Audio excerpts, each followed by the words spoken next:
അതിനു മുമ്പ് 5 വർഷക്കാലം ഉമ്മൻചാണ്ടി സർക്കാർ ചെയ്ത വീടുകളുടെ എണ്ണവും ഇവർ 10 വർഷം ചെയ്ത വീടുകളുടെ എണ്ണവും നിങ്ങൾ ഈ മേഖലയിൽ താരതമ്യപ്പെടുത്തി നോക്ക്.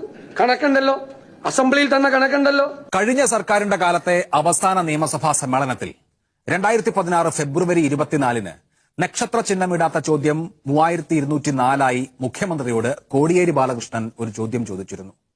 കഴിഞ്ഞ 5 വർഷത്തിനിടെ എത്ര പേർക്ക് പാർപ്പിടം നൽകി എന്നതായിരുന്നു ആ ചോദ്യം. സാഫല്യം, ഗൃഹശ്രീ, സുരക്ഷാ ഭവനം, MN ലക്ഷം വീട് തുടങ്ങിയ പദ്ധതികളിലായി നൽകിയ വീടുകളുടെ എണ്ണം മുഖ്യമന്ത്രി നിയമസഭയെ അറിയിച്ചു. കൂട്ടിനോക്കുമ്പോൾ 4 ലക്ഷം പോയിട്ട് 4000 പോലുമില്ല. ഈ പ്രതിപക്ഷ നേതാവ് വിളിച്ച വാർത്താ സമ്മേളനത്തിൽ പറഞ്ഞൊരു കാര്യം നമ്മൾ എല്ലാവരും ശ്രദ്ധിക്കേണ്ടതാണ്.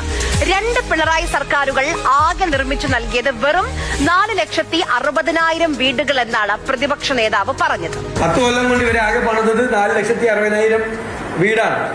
ലൈഫ് മിഷനിൽ പണിതത് ആകെ പണിതത് 10 കൊല്ലം കൊണ്ട് ഇവരെ ആകെ പണിതത് 4,60,000 വീടാണ്. ലൈഫ് മിഷനിൽ പണിതത് ആകെ പണിതത്. പ്രതിപക്ഷ നേതാവ് തന്നെ പറയുന്നു ഇതുവരെ പിണറായി സർക്കാർ നിർമ്മിച്ചത് 4,60,000 വീടുകളാണെന്ന്. അതായത് ഒരു ദിവസം 133 വീടുകൾ നിർമ്മിച്ചു നൽകിയിട്ടുണ്ട് പിണറായി സർക്കാർ. ഒരു വീട്ടിൽ എത്ര മനുഷ്യരുണ്ടാകും?